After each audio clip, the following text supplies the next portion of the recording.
This is Kessben 93.3 FM, a new wave of excellence in radio.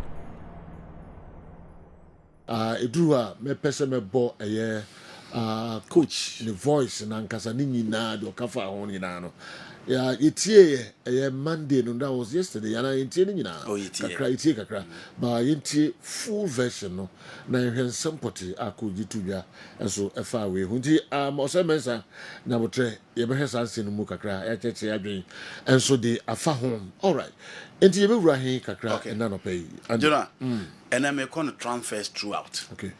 Now I'm starting from the usual trending story of Kylian Mbappe joining Real Madrid. You know, in 2017, an opening a friend Fiorentino Perez, Ekohu AS Monaco, penning for say, or my brand a friend Mbappe no, open. Now you know, Koeno, na PG so I ready, so almost so a hiasa brand here. Inti openia no the PG Bobuku nano. I no sporting director at that time was openia friend Antero Henrique or no enana a year the sporting director for team friend PG at that time. It was between Fiorentino Perez and then PG. Originally, not Diego Armando Maradona catch Fiorentino Perez say there's a young boy with AS Monaco on Concofano. Okay. Until there was a personal agreement between Fiorentino Perez and then Kylian Mbappe. But Antero Henrique Koeno or Mbappe then the papa ho. Then credit them say 2 days general omo campo omo them. And no convince you almost say Abrante and friend Mbappe no osua. Na so person ko Real Madrid at that time na Real Madrid untouchables up front. Gareth Bale, Cristiano Ronaldo, and on one countryman Karim Benzema. Okay. And so Real Madrid at that time na emwa. Sikadie na Madrid are ready to offer. Na PSG are ready to offer him the same amount of money Real Madrid betiano. Okay. And I know I'm convince Mbappe. Nti Mbappe di tumu ese se untouchables no hona no cream sa players no difficult to bench any of them because by omo buy and Fabian Angel Di Maria club move to Manchester United there, then it will be difficult for him to join Madrid. No be kwa kunye biabo and now decided so be choose Paris Saint-Germain. You know, choose PSG obi ni misema akos on the modern ball. How consistent are you? The number of goals or the amount the League One and other competitions as well. Nani dream no so obedi Champions League, but unfortunately attempts or ye nyina no be antimi materialize it. And even in 2019-2020 in the final unya chance be wantimi amo anto atenene.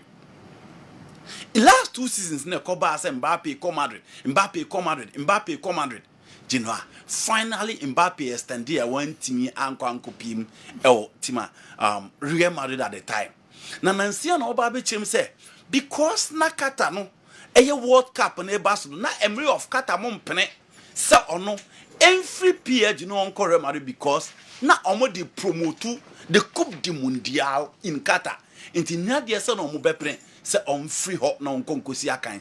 And let's not forget openia or that French France man no openia friend Emmanuel Macron.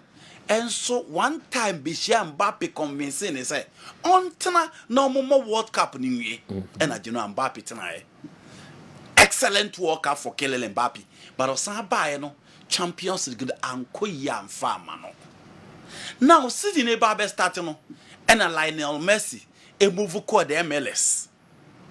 Neymar da Silva and Claire Koba and say name Mbappe so reduce the South American contingent no say the bear obenya power na open PSG team no. Inti Di Maria away, Thiago Silva ko, Neymar ko, Messi ko. Another player no say strong within the campaign was Marco Verratti ononso ko. Mbappe akofa Dembele aba, wakofa Kolo Muani aba, Bradley Bakola aba beka ho. Inti the French connection and Mbappe the nanko pe o PSG team do general. Omo providing nyina ade amano. But general Mbappe says no. That is not enough. And this season, onya smooth rider. No, be an Champions League na PSG boy.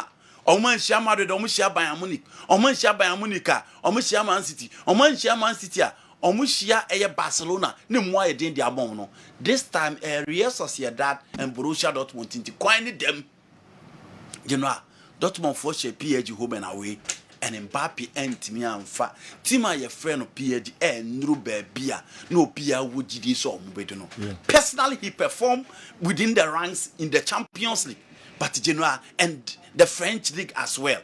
But baby no BS per se. Obit Timu de Eye PSG and Bruno Genoa. One to me and friend no. And Osha controversy Saba. Roland Monena Beba said Eddie story by Mbappe no ma PSG ultras nisika. E bomu di name atem. Eno san kokoda na se ekelafi e confront in one of the games e mantawantawa by e general oye an announcement the crown one kan che na se ekelafi na nu yesan by se ni bonus ne salary kura bia kama PSG bubuku no emfa ma brand ye fed kelele Mbappe. And finally general, despite the Mbappe pay a PSG provide man no nyina no o se enye enough for him intinano at the camp of the Le Blues. And then Emmanuel Macron kosra omo no busa an say na announcement ni beba so da be and no say duade anwumre and announcement ni betimi abaso and agenoa enra finally ababe to just say abranti e fe ni Kylian Mbappe e join Real Madrid now hwe pictures a odi gu eye ni page a wa kire say he had been a fan of Madrid from the very first day. Na Ronaldo say an idol and to hear the pictures of Cristiano Ronaldo and Osusana genoa Mbappe na de koto was in the dream team of person okosi makan no na sese wakwa akosi no nti enye wan wase no Ronaldo na ankasa so wo IG eba betwira ase so hwesa branch ne bekwa ko light up at the Almighty Santiago Bernabeu and unten Ronaldo so ye nyema bi sei so clearly a church na Ronaldo nim say Mbappe e yo bia openasem yi pa no ye idol. And finally Mbappe akopie mu Real Madrid ni sika sem no. So in terms of salaries from 72 million euros a year. I had the annual figures no obi e man there in all before tax by 26 million euros. But so tie Gulam Belagia the Spanish football expert or see about 12.8 million and obedin 1 year. So Real Madrid bobo konima any project ka kese pa Toni Kroos. Ono na ekoi na David Alaba na Abrante fe Luka Modric aba. And some the Vinicius Junior and Jude Bellingham aba in terms of salary almost within a week. In Mbappe a free 72 to 12.8 as reported. But Genoa, so any bonuses obenya a 120 million euros, 100 million pounds number spread within the 5 years obetimi ageno. And an image right no, the one yan data there, Genoa 100% for Mbappe, but the beba there. 80 for Mbappe, 20 for Real Madrid. Any baby sika sem no etimi ejina Genoa. Kylian Mbappe finally ababe join Real Madrid or baby sina kan edia mom. Yenim say subsequent days no just number obechere nyanya established. But enche Madrid free hour there kono be chance ato ni jesi no. Na jesi no obi anhu say da ho. Enkre ba ne say na no na likely so obefa. Na Luka Modric kon next season Mbappe apeke number 10 no as his favorite jersey obeshe edi amati my friend Real Madrid. Nti ejebo ejena nya ba bedru and finally Mbappe is Real Madrid player Genoa. Sika na nko obeji ni PSG ni na odi ato ho. Ewum se Hansen Sabeka ska de but we decided say the dream club no be join. Balon d'Or no person join no person nya bi no o PSG na beji Eden. This is a home for Balon d'Or.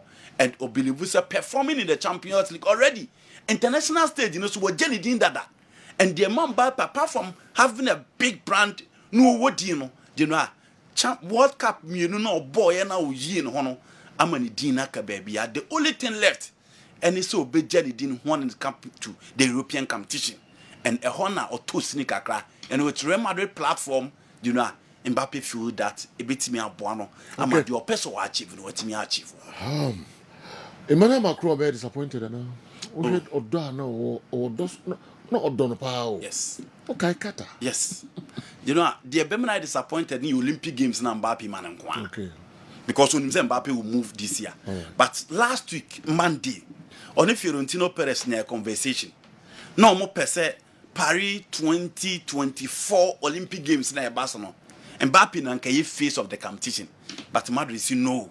omo ntimi nya Mbappe e ma ne ma Messi aka Olympic Games no because omo work competition general omo Messi aka omo FIFA Club World Cup pre-season is there omo Champions League omo Copa del Rey omo Super Copa and other competition omo Messi aka nti omo ntimi Mbappe onyai ma ne sign ma Messi aka e the Olympic Games. So Emmanuel Macron already very much aware say obeko Madrid and you know every French player and sikana ba best adane niema bebrebe o game nim but you know so ye France ni a dream club usi so obebo number 1 Real Madrid, number 2 Juventus, number 3 Bayern Munich, number 4 Arsenal and Manchester United. Those clubs are French connected players club. A whole na France ni bia pese usi na kan but the sikani ntino na obi ahwe ba bi obenya ne sika na wakwa kusi na kan and from Roman Copa to Karim Benzema, every French player, a dream so obeshe the YGC. Right. It's difficult to see Real Madrid winning the Champions League in recent times without a French player. And just recently, Olien Chouameni is there, Eduardo Camavinga is there. Intinyang wan say Mbappe decided say obekwa kusi akan edi amon. Yemi ebiensa no kakra wa fa Mbappe story no nimbe the narrow and super so the eka ho na fi me san back ye in grand crack of Mzembrano abekwa ni mu na fi ye de akanaye local stories. I expect the betting companies to close the Ghana Premier League games latest by Wednesday, else they will go bankrupt. Correct score line will drop. Teams that will win will be visibly clear. Goals will flow rough. Welcome to the rich weekend. Seth, Mbrazo Government Hospital. Sato, that we are praying. Naro. General. Yes. Mbappe to Real Madrid was only a matter of time. Now Obianim say it's going to happen. Me sure say PSG for no sukra no munim. Now no kwasem say PSG for na omu behave to say sebe oberima oba no obro so na chinchira person odi sika ma ne tena. Eyeden bedru baby no obeja ho akọ. Sika no ho dia onya ho. This is kind of fruza. Oh, but you say Mrs. Kano ho dia so onya ho. This is kind of fruza. Sometimes so feel say obro so do baby a onye sika ni bia wi sika no motivation ni bi yes so make us be a wo de ne tie kra bi ase so o hwe de odru ni ade so obekru o free kra na se no obekru from Paris so ba no betra Bernabeu in terms of football there Bernabeu is big as in Paris, but all Canada aspect of our lives there, of course Paris is a big city. General, Mbappe clearly wanted to play for Real Madrid. PSG for the Sika ne enye easy. Sika umode as swama brantiano. In fact, just 2018 kwa 166 million pounds sterling. Any Sika umo saying Mbappe just to convince him to stay. Edrubabi na French mampenyino abem because we hear send your catafo no o ma invest e wo kromo no mu person mo call World Cup ni all those things na Mbappe can na but it was only a matter of time. Mbappe was always going to leave. And utienin sem na chese odin because or I Real Madrid na nyene. What in is so all right. But general, the signing on fee alone, also he's moving as a free agent. Into Madrid into Sika Paris Saint-Germain. But on one casa just signing on fee of 85 million pounds sterling. Madrid will pay it in installments over the 5 years period. But Oshe Sikana and the two are 12.8 million pounds sterling. Generally after tax. After tax. You have to say 12 million krona. What it means is that every month is 1 million. What it means is that every week is 250,000. What they call to be other players no more Premier League anymore. Or have because on only the no form. But the bottom line is that when a year can a tax in every so. Premier League around that figure no, to a tax of close to 40%.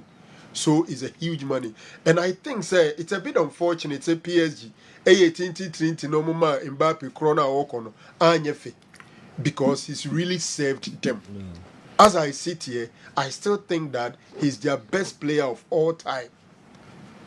And no share the wire mom in terms of goals or their mom over the top 5 European leagues now from 2017 till date. Only Robert Lewandowski and Ama more goals than Kylian Mbappe in the top 5 leagues in Europe. Only Robert Lewandowski. Lewandowski has scored some 319 goals over the period, while Mbappe Ama in 256 within that period. General, he's paid his due. All right. And I think that as I say PSG for nka Yankuye ni omujitun no munso nka omuma no a farewell message wishing it well whilst it's leaving. Mbappe should let us think. What at all is he bringing to Madrid? Because as for Madrid, they've seen it all. The Champions League or what?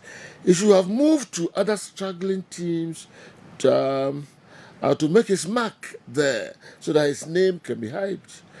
Nanedu, science tutor, you know, I in high school anyway, and so about. Nanedu. But you know, I am Barcelona, and I say, Nanedu, what to say at the Pasha at the Pemda? Huh? At the Pasha at the Pem. Mbappe at the Paul Kosha at the Pem, no problem here then. Uncle struggling team. That guy wants to win the Balon d'Or. Good morning, sir, and your respectable pundit. Please, I want your crew's opinion on the inclusion of Mbappe into Real Madrid setup. Won't it create confusion for the coach? Who should start and who should be benched? Finally, are they also thinking about the fact that Madrid can get a replacement for Florentino Perez after his retirement? Benakojo Fuko Boatin, Techiman, Unadiwi, and so a brain. Okay, and the young coach, yes, I move on. Now, you share other areas, Kakranka Hona. Okay, Mammy, meet you. Okay, you know, transfer be of course, especially Italy and then the English clubs. No, now me dem Mbappe wo PSG dem am PSG preko. And no an ekoba say and I say within the transfer no and ekoba say Mbappe kodia the perfect candidate to replace Kylian Mbappe or PSG Vito Osimhen.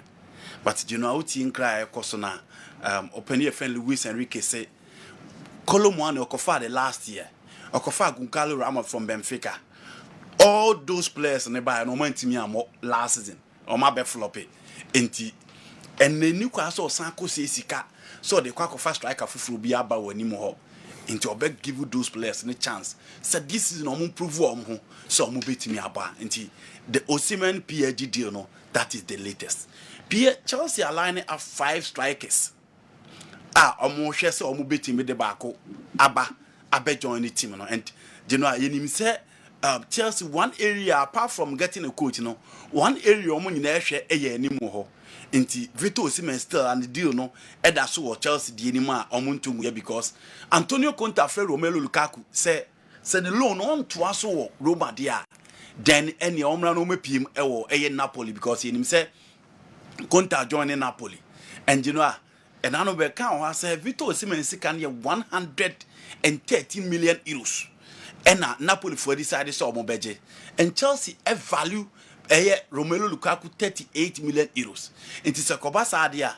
Not Chelsea they are around almost 60-70 million euros. Ebeka Vito Osimhen ho. Normally they akwa koma Aurelio De Laurentiis.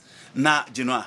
Abrante na ba bisia kan e de amatima your friend Chelsea. And you no nko a wa follow Sporting Lisbon almost strike your friend Victor Gyökeres. On also one player Chelsea pedal say on also betimi ababisia kan e de amomo o check the Premier League now he was one of the top scorers in the league and was perform consistently for a team your friend Sporting Lisbon into on also Chelsea pen Benjamin Sesko aka yes Eddie Ache Arsenal but and Club and say Arsenal phone we deal no and still English teams the Manchester United crowd card so pushino say obetimi ababisia kan Eddie ama bobokwa your friend Chelsea into Benjamin Sesko is a man strikers now Chelsea penal and then Ivan Toney is one of the strikers Chelsea so per se obeba be joining no ababisia kan Eddie ama boboko these are strikers Chelsea are lining up so betimi any of them na obabisia kan Eddie ama any of boboko no Douglas Lewis to Aston Villa. Now Juventus for express interest so omu hia no na omu de no omu pese omu ye ne swap deal yenim say Aston Villa qualify omu ba bi si akan the Champions League no Douglas Lewis na de no ababi am to all left Abrante no all right in the US ni Abrante friend Western McKinney wo a wonim no oba bi si akan Edinburgh Leeds United wabodu vache oba Leeds United no saka back do we for reti Douglas Lewis Aston Villa for akache say a 60 million pounds and almost say almost person almost their brand ka ho na almost this kaka no almost ba befa Aston Villa brand here friend Douglas Lewis sabre o US are all prepared for the Copa America no enti gino no enso edie no one player Newcastle United Deco akola ni up say Barcelona pe a midfielder na already penning for any Hansi Flick didn't come say sika kase ba Frankie de Jong ho a omo beton because you know Frankie de Jong ba Barcelona since 2019 be sine ball obi I expect so obebo no untimi mo o he ball like Kamavinga ne chomeni mu boya ni hwe ni potential ne quality kura no na also boss abo no san akọ danim biu ba ball na yentwa ho ne twist and turn ne retentional play onye purposeful in game nim the kind of control no obi I expect so de bema oba Barcelona ketua na omudi tua na before mo beti so no and ask him ketwa unfortunately for him na say injuries are set up e ni game nim into ontimi nya consistent for Barcelona na no na mpanimfo lining up say sika kase e ba ne ho dia ene omo beton na omo ahwe midfielders na foforo so omo bekọ akofa yeti Guido Rodriguez Real Betis wanyini de no a wanyini but our experience ewo eye Spanish La Liga nim again yeti Zubemendi of Real Sociedad but Genoa Zubemendi sika dan ho no eso Deco Epe Bruno Gomes anase Amadou Onana of Everton Brazil ni ne ene Abrante efe ne Belgium ni we mu mienu ba ko na Genoa ope but so hwe sika da omoso na eso especially Bruno the sika ne 100 million pounds Genoa renewing the contract till 2028 January and Manchester City any agent meet so omu hia no and Pep Epe obi a centrally obeba be replace Kevin De Bruyne for a long term or Lucas Paqueta and this boy omumi enu nyina mo the same role because of Bruno ultimate bought their friend number 6 ultimate as number 8 but Paqueta ultimate bought right wing central midfield and attacking midfield but because of an issue of betting into a free system nim and a Bruno na coach your friend Pep Guardiola and so he say obetimi anya no central midfield ho na me niam timi akoyi into our Manchester City Arsenal so say because omo bisa Gilberto Silva say the chances of so they be joining Arsenal no enrana to say Emma Gilberto Silva say obi Anthony Boase onimsem komotwetwe ekoso because likely say Thomas Partey ebetimi akofa na Bachi and Nase Juventus say Thomas Partey akofa na Bachi and Juventus dia then Arsenal will need additional midfielder because Jorginho Nani you cannot rely on Declan Rice alone into ono so mo hwe say you know omo betimi na ba be pm ho ama na emetimi akoyi we ne major stories if free the transfer we the Genoa Edinburgh. Oh, okay. Andy KERM. As Mbappe has arrived, now Madrid have 3 possible Balon d'Or winners, and it's going to be a challenge. So, is it going to help the team or cause problems for the team? I want your pundits' opinion on it. Afo Humble, Alaba. Mami Fanka Neymar, Ababio Michael Ye Ehon. Also, if Vini Jr.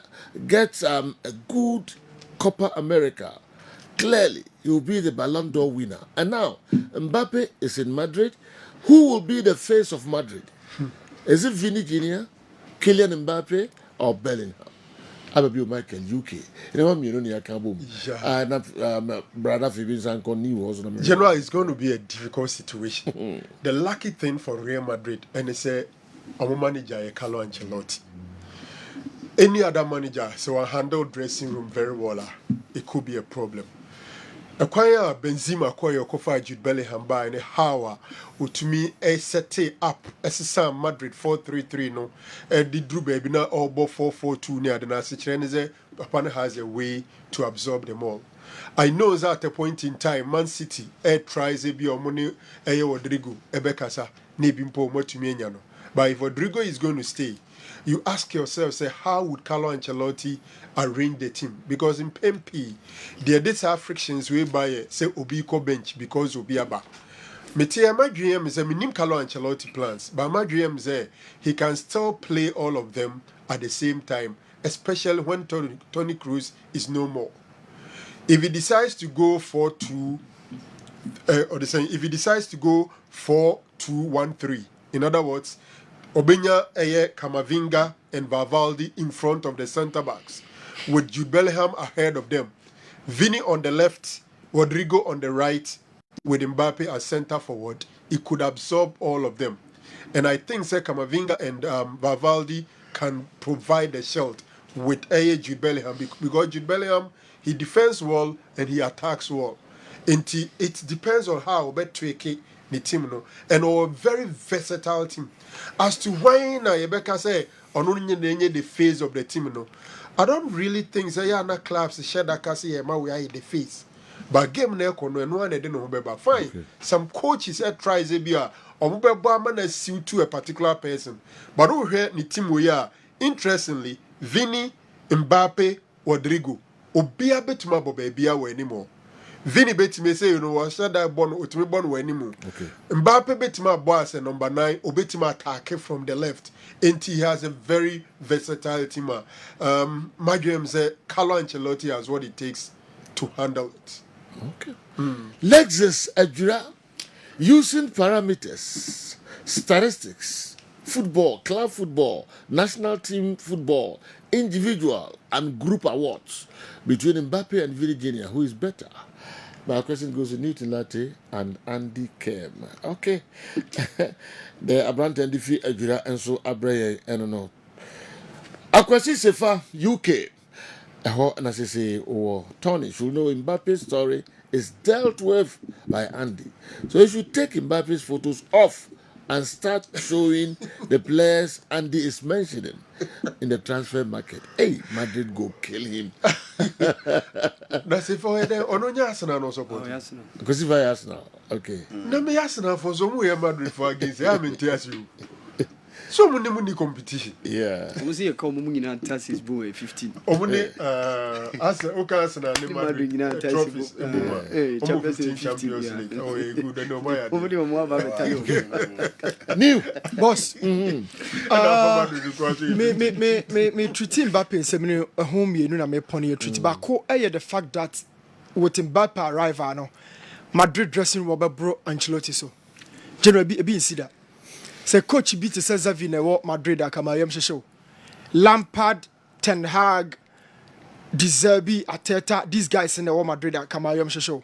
But Ancelotti, general, a peanut issue man so be handle.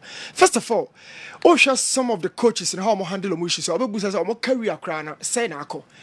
Now the other day be message be bama after semene kemene awa ba he obi busa o say panelists how do 100 nyina no when they tough when they say what's we na we wani it means it wasn't a question of a big problem man so be answer how Ancelotti catch Thibaut Courtois say when I start the game no pushing Lino see chain no coach na be you know the goalkeeper was the man to push Madrid to that point. But Ancelotti was opportunity 2 seconds. Look at the guy and say no senior na badia. Big game here personality, he experience and maturity. Want to be new mentality in film. Lunin, Courtois beche bono. General, we are now you know one other guys and crying, you know. What I'm trying to say, Ubusa Carlo Ancelotti say big boys our coach here, on mob players who crab akukredi. On mob Vinicius Dean, on mob Mbappe Dean, on ball Rodrigo Dean. Big boys Ancelotti our coach. Big dressing rooms. Talking about Didier Drogba squad na Ancelotti akotomu no PSG squad otomu AC Milan Seedorf Dida Kaka Shevchenko Inzaghi Kafumo squad no general we mo the dressing room crowd Ancelotti any issue a smooth to the man now for the Balon d'Or issue no a big a big issue now the tiani say Mbappe the European popular in fact Balon d'Or no 2 different routes South America and France. Balon d'Or ni tini free France but omo ma jedodo omo ma Balon d'Or ya rich players akuku down for ni nyina no ya no mu free South America na eba na Europe for ne kakra bi ni Africa for ne asoso but usually South Americans are dominating on the Balon d'Or list and over the course of ages you know nyina no benya South America but talking about Vinicius now the Mbappe from France eba be see ni no Mbappe the popularity baby Vinicius Vinicius is very, very unpopular with Spain. And now you'll be in the hot team in Munintino, Yajina, so general. Enchebiano, or push. Now, even Jude Belly and Baffo from the crown, and Vinicius Zico form, will be a Bacani Bianca. Jude, a picket form, what should go day in, day out. Now, Vinicius, of course, injuries, Bino. He is so unpopular in Spain. Racism issues, I know, or Moko Tocano, about voting, a Bayan Kabi Mobi. That European boy Mbappe, or Balon d'Or, not Vinicius too. Wow. This a feed ye on your mind. And American, or me no year told you to Mbappe Befan Wako from baby of free banner and in the popularity. I see. Mbappe very strong. What a Vinicius crowd or Mbappe Mbappe stronger than a friend saying Vini. Yeah. Brazil. Say who say Brazil and France or PSG Madrid. Ufrihine Eba or stronger. Oh, say after some message Balon d'Or Catano. About for the route to the course said no France and now call you know. And the AD woman even this Balon d'Or on Saka. Balon d'Or the route to France. Niti Ankasa France. Brazil is winning. That is the point. Now it is up to Vinicius and then Mbappe. Brazil and France ni 2-2. Masa Madrid noble. Why about Madrid? Vini Junior about Madrid. It's Mbappe na bayo. That's why I know what you know. Mbappe. Time is the best judge. Time is the best judge. Time is the best judge. Balon d'Or enemy. Wafa no Vinicius afa. You had to make on. Nana do say. Okay, subsequent one. That is the point. Okay. Mbappe be some boy who's this here. I see. Mbappe be some who's this here. But new name say Mbappe or born in national team no born ye since Vini born in national team. This year, that's another point. You're more national team here. But so the precedences in Ekasa or the precedences so far my career Euros and the Copa America will be factored into The season. who wins the Balon d'Or. this time. 2011 Messi lose Copa America. He won the Balon d'Or. No, first let's establish say Beckham. Oh, me in dispute. You said that we discuss what. Beckham, then that performance is very important. But say Very. Say I'm say France are called Euros, Brazil and Yadia. It a bit tilted in favor of Mbappe, especially if he does well for France. Because between Mbappe and Vini, no, Kakrebio Champions League in a way free mu was it a quarterfinal? Semi-final stage. And it's still no crown. And they see Omasa announce it as Mbappe, Real Madrid, you know. Omo de fanatism to no. They will still see Mbappe as a Madrid player. Mbappe will come up. The only thing a big question Mbappe, Omo share say from European perspective, no. Then if Jude Bellingham ever upper, some kind of split to Subebem Kakra, because European bloc no will also look at either Jude or go the Mbappe way. One thing for Mbappe, you know, say he appeals to Africans as well. And this is as a munina no madrin AI back say Ballon d'Or no subsequent ones no among these three players. Oh yeah, and you from Madrid, Vinicius. This will be Baby Room. Oh, that be Bellingham. And I say Vini Junior.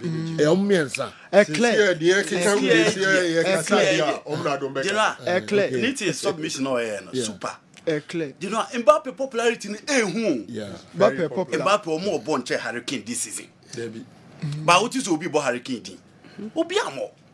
And you know, so Obo French League. Shabola Lataro Martinez Boma in Tamilan this season. What is will be best player in the world about Lataro Martinez? Derby. It is all about French League. On the World Cup, you know, boy, no, at home. I'm will be at home. 1822 there. Yes, Especially the hat. 80 on the ball now, Casacra. Oh, can be in the way I know my refer. And then I will World Cup. World Cup final one, 3 goals. But you know, Uncle be a champions. Look at how he struggled against Dortmund. I feel on a smooth ride. Even Barcelona 10 against 11, we struggling in that game. But still, who can the best player in the world now? We giant Crawford. That's how Madrid now so no crowd and the popularity. Because before all be announced so crowd. Still, who can the best player in the world? That's still like and then I'm team one man no matter. You busa the best player in the world. Champions League, Ukraine, they are team of the season. But you busa said the best player. Mataka say Mbappe. Roy Ferdinand the busa. You don't say. Mbappe call Real Madrid as the Balon d'Or winner. Onu na ebe kwa chire de omunya na And at your own catch and say, so your best and only a children or park and the new thing can. Yeah, the born is a and no beer who's on our yard, and you dear out them. It is general Mbappe's popularity is huge. And in recent times, so ye the English media ni free wa another media house omu push you omu players pa the French media. Liquid for example, you know, enye nwan wa so obi ti se Kolomwani. Edin awa Kolomwani Wake up now, baby. Kolomwani. O PSG team we. PSG team you started. But look at the name of Kolomwani. It's meaning to ya do say the French connection and the French media will push Mbappe so far as the Balon d'Or is concerned. But you know, Mbappe, Messi lost the 2011 Copa America, he won the Balon d'Or. He lost the 2015 Copa America, he won the Balon d'Or. But Mbappe and then the popularity and the brand into pushing. One thing is Madrid will also carry him along. Go back to 2006. Cannavaro Jewel Bess. Kajuve no Sergio Konya. Okay. After say Italy winning World Cup or call the tournament Italy GA1 yellow card as a defender from match day 1 up to the final day. But by the time say in December 2006 Bema the FIFA World Best na Cannavaro ni Juve or Madrid carried him along. Wow. But Sergio Kawojuve hakunya. So say no Mbappe no Madrid and Mbappe carrying along. I said 2 players in Madrid. Mbappe only Madrid in America. Say Madrid no carrying along. Future no obia nim the you say ni bit magina so aka asem do bit make say the next 10 years no sa nkola we almost age you almost say can 5 years so the age san wo almost say Vini Junior Mbappe Bellingham e be this will bit me wuram Balon the next 5 years and to come back you know we mu o ma borrow Madrid that child 2 years back obeko baby split beba we mu mienu split beba na so ni Madrid we mu mienu o ma bacha bi wo kala Ancelotti and spend more than then say crop partnership on check. Okay. Oh, share MNS no anche cra. Yes. No be afan be. Split back obeko the moment the issue beba na o say Mbappe e maybe kwa na say Man U Rodrigo.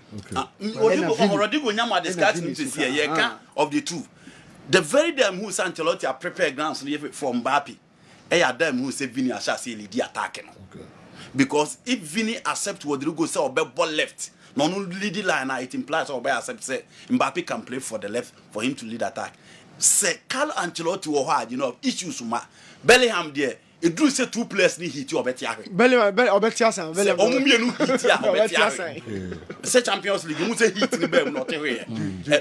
It do wa personal technical abilities.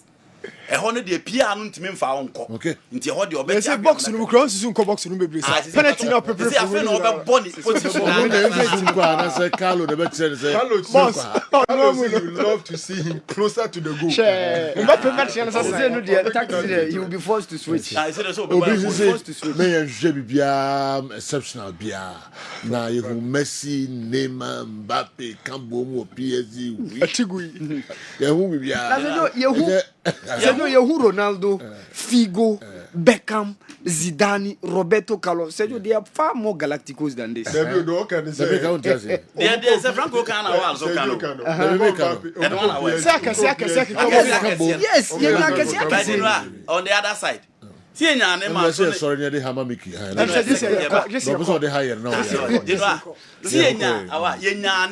Messi Suarez, almost so shame Crawford. Yenya Pushka Di Stefano. Copa, almost so shame Crawford. You know, Thierry Henry, Lionel Messi, almost so shame Crawford, almost so shame Crawford. And you know the difference between these players. BBC from Shame Crawford. The difference between Wemone Beckham and the NSA. Omo ya achievers. But you know Omo achieve Beckham na there na no nya bio. Ronaldo Champions League na ope. Raul already had 2 Champions League, 3 Champions League already. Carlos no had Champions League. But you know we mo there omo hia more ansa no manya that recognition. Mama kan messages me and saying anyway na fi yakoba na some ho adwendwen bi ka local stories no ho na fi yehwe de betimi de asoso enso amamo kwa miku yesa now distracted pacho ye ba de na ele crucial day pa so that won get me Oba ya de yehwe so that you filia so for unity pen we have fire and ana so you for so that you can do yeah boss yeah and a crucial day league